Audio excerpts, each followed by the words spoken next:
দেবাদিদেব মহাদেবের আরাধনা করার সর্বশ্রেষ্ঠ দিন মহাশিবরাত্রি। এদিন ভক্তি মনে পুজো করলে বাবা ভোলানাথের ভক্তদের মনোবাঞ্ছা পূরণ হয়। মন্দিরে তো বটে, বাড়িতে বাড়িতেও পুজো হয় মহাদেবের। ভারতবর্ষের প্রায় প্রতিটি রাজ্যেই শিব মন্দির আছে। রইল কিছু জাগ্রত মন্দিরের নাম ও ঠিকানা। তারকেশ্বর মন্দির, পশ্চিমবঙ্গ। হুগলি জেলার তারকেশ্বর শহরে অবস্থিত শিব মন্দির পশ্চিমবঙ্গের মধ্যে অন্যতম ও বহু প্রাচীন। প্রতি বছর শ্রাবণ মাসে ও বিশেষ দিনগুলিতে এখানে ভক্তদের সমাগম হয়। লিঙ্গরাজ মন্দির, উড়িষ্যা। লিঙ্গরাজ মন্দিরটি ভুবনেশ্বরের সবথেকে বড় মন্দির। এখানে শিব এবং বিষ্ণুর মিলিত রূপ হরিহরের নামে বিরাজ করছেন। বৈদ্যনাথ মন্দির, ঝাড়খণ্ড। 12 জ্যোতির্লিঙ্গের একটি বৈদ্যনাথ মন্দিরে অবস্থিত। বৈদ্যনাথ মন্দির চত্বরে মূল বৈদ্যনাথ জ্যোতির্লিঙ্গের মন্দির ছাড়াও আরও 21 মন্দির আছে।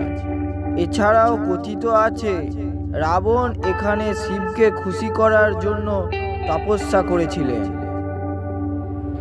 অমরনাথ মন্দির, কাশ্মীর।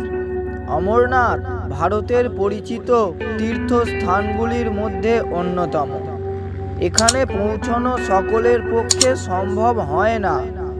এটি সমতল থেকে 3888 মিটার অর্থাৎ 12,756 ফুট উঁচু একটি গুহাতে অবস্থিত। গুহাটির চারদিকের পাহাড়গুলি সাদা তুষারে আবৃত থাকে বছরের অনেক সময়। এমনকি এই গুহার প্রবেশপথও বরফ ঢাকা পড়ে যায়।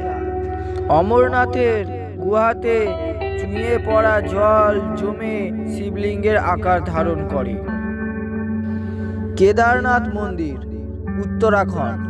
হিন্দুদের অন্যতম প্রধান তীর্থস্থান কেদারনাথ মন্দির। এই মন্দিরে যাওয়ার জন্য কোনো সড়ক পথ নেই। 12 জ্যোতির্লিঙ্গের একটি কেদারনাথে অবস্থিত। সোমনাথ মন্দির, গুজরাট। এই শিব মন্দির 12 জ্যোতির্লিঙ্গের মধ্যে পবিত্রতম। সোমনাথ মন্দিরটি চিরন্তন পীঠ নামে পরিচিত, কারণ অতীতে 6 বার ধ্বংসপ্রাপ্ত হলেও মন্দিরটি সত্বর পুনর্নির্মিত হয়। এই মন্দিরের শিব সোমেশ্বর মহাদেব নামে পরিচিত। মুরুদেশ্বর মন্দির, কর্ণাটক। আরব সাগরের তীরে অবস্থিত কর্ণাটকে বিশ্বের দ্বিতীয় উচ্চতম শিব মূর্তি মুরুদেশ্বর মন্দিরে রয়েছে। শিবের অপর নাম মুরুদেশ্বর।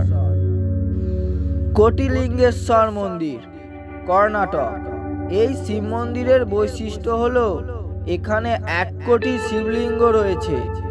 এছাড়াও এখানে 33 মিটার উঁচু শিবলিঙ্গ রয়েছে। কাশী বিশ্বনাথ মন্দির, উত্তরপ্রদেশ। সনাতন ঐতিহ্য এবং নিটল বিশ্বাস ও আস্থার শহর বারাণসী। কথায় বলে বারাণসী না গেলে আসলে ভারতবর্ষকে চেনা যায় না। গঙ্গা নদীর তীরে অবস্থিত এই মন্দিরও 12 জ্যোতির্লিঙ্গের মধ্যে একটি। মন্দিরের 15.5 মিটার উঁচু চূড়াটি সোনায় মোড়া। ত্রিম্বকেশ্বর মন্দির, মহারাষ্ট্র। পুরাণ মতে শোনা যায় স্ত্রী অহল্যাকে নিয়ে মহর্ষি গৌতম মহারাষ্ট্রের এই স্থানে বাস করতেন। সেখানে নদী নিয়ে আসার জন্য শিবের কাছে প্রার্থনা জানান ঋষি। তারপরই তার সেই প্রার্থনা পূরণ করেন মহাদেব। সেই কাহিনীকে স্মরণ করেই শিবের ত্রিম্বকেশ্বর মন্দির স্থাপিত হয়েছে।